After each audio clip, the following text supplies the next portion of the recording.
नन्ही जल परी। बहुत गहरे समुद्र में समुद्री राजा का महल था। वो अपनी बेटियों और बूढ़ी माँ के साथ वहाँ रहता था। राजा का महल बेहद खूबसूरत था और वो अपनी बेटियों से बहुत प्यार करता था। सबसे ज्यादा प्यार वो अपनी सबसे छोटी बेटी से करता था। इस समुद्री राज्य का एक नियम था कि जो भी राजकुमारी 18 साल की हो जाती थी, उसे समंदर की सतह पर जाने का मौका मिलता था। उससे पहले कोई भी राजकुमारी सतह पर नहीं जा सकती थी। राजा की 5वीं बेटी की सालगिरह का मौका था। सभी बहुत खुश थे। राजकुमारी को सभी जन्मदिन की बधाई दे रहे थे। राजा ने ऐलान किया कि मरीना अब 18 साल की हो गई और उसे सतह पर जाने की इजाजत दी जाती है, ताकि वो बाहरी की दुनिया, धूप व इंसानी दुनिया देख सके, उसका आनंद ले सके। राजा ने साथ ही मरीना को आगाह भी किया कि सागर की दुनिया इंसानी दुनिया से बहुत अलग होती है, इसलिए वो इंसानों के करीब न जाए और समय रहते अपनी दुनिया में लौट आए। यह सुन सबसे छोटी राजकुमारी एवा भी सतह पर जाने की जिद करने लगी, लेकिन राजा ने साफ इनकार कर दिया, क्योंकि वो 18 साल की नहीं हुई थी। एवा बहुत दुखी हुई। उसे बेसब्री से अपने 18वें जन्मदिन का इंतजार था। एवा बेहद खूबसूरत थी और उसकी सबसे बड़ी खासियत यह थी कि वो बेहद दयालु थी। समंदर के सभी जीवों से उसे प्यार थे। यही वजह थी कि वो सबकी फेवरेट थी। एवा को इंसानों के बारे में जानने की बहुत उत्सुकता रहती थी। वो अक्सर अपनी दादी माँ से उन्हीं के बारे में पूछती रहती थी। एक बार यूं ही उसने पूछा कि क्या इंसान हमारी तरह ही होते हैं या हमसे बेहतर होते हैं।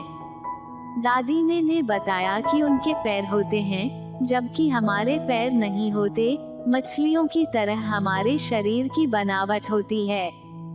इंसान बहुत प्रदूषण फैलाते हैं, इसलिए वो हमसे बेहतर नहीं होते।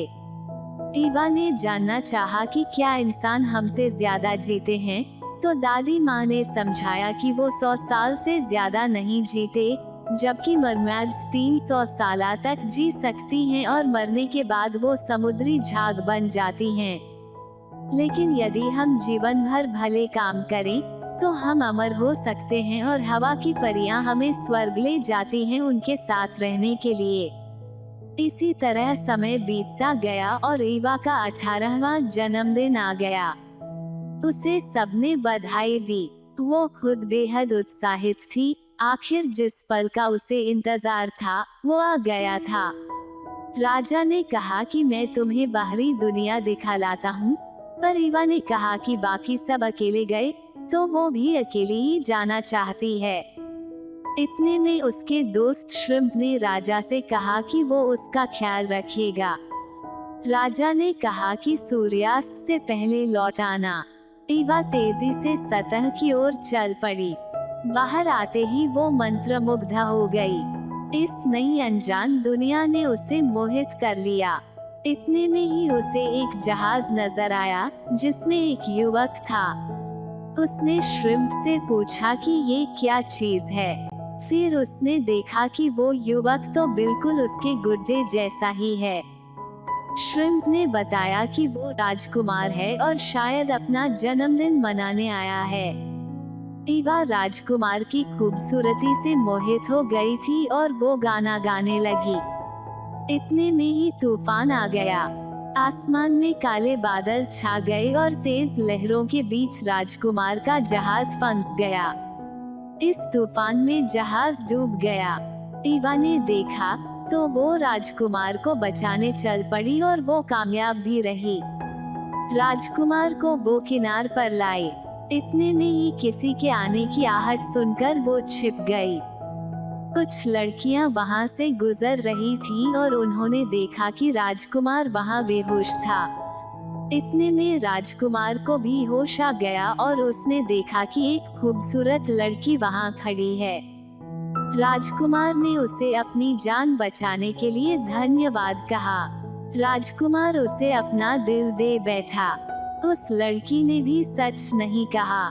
एवा ने यह सब देखा। श्रिम्प ने कहा कि वो लड़की झूठा श्रेय ले रही है, पर एवा ने कहा कि कोई बात नहीं, राजकुमार की जान बच गई, वो इसी से खुश है। सूर्यास्त होने को था तो दोनों वापस समंदर में लौट आए।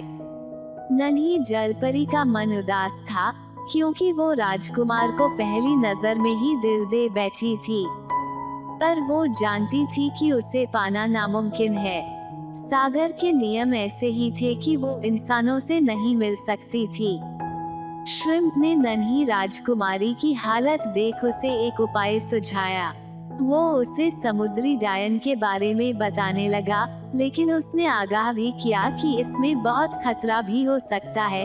लेकिन नन्ही जलपरी को तो बस राजकुमार को पाने की धुन थी। वो चल पड़ी समुद्री डायन से मिलने। समुद्री डायन ने अपने जादुई गोले में देखा कि लिटिल मरमेड उसकी मांद की ओर आ रही है। इतने में ही गोले में से एक भविष्यवाणी हुई कि राजकुमारी सबसे प्यारी और भावुक मन की है।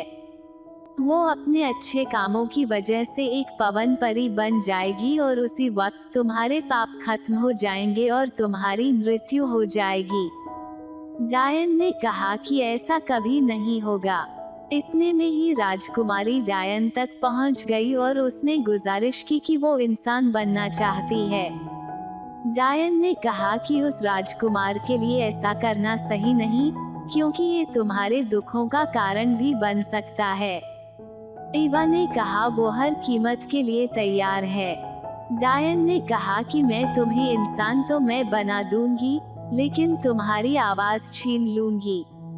तुम्हें राजकुमार का दिल जीतना होगा। अगर तुम कामयाब रही तो तुम्हारी आवाज भी लौट आएगी, लेकिन यदि ऐसा नहीं हो सका तो तुम्हारी मौत निश्चित है और तुम समुद्री झाग बन जाओगी। नन्ही जलपरी ने शर्त मान ली। डायन ने उसे जादुई शरबत दिया और कहा इसे तट पर जाकर पीना। मरमेड ने ऐसा ही किया। शरबत पीते ही वो बेहोश हो गई। इस बीच उसकी मछली जैसी पूंछ पैरों में बदल गई, पर उसकी आवाज चली गई। उसे होश आया तो सामने राजकुमार था। राजा तुम ठीक हो, पर तुम हो कौन? और सागर तट पर क्या कर रही थी? राजकुमार ने उसे आराम करने की सलाह दी। अगले दिन वो चलने लगी तो राजकुमार बेहद खुश हुआ।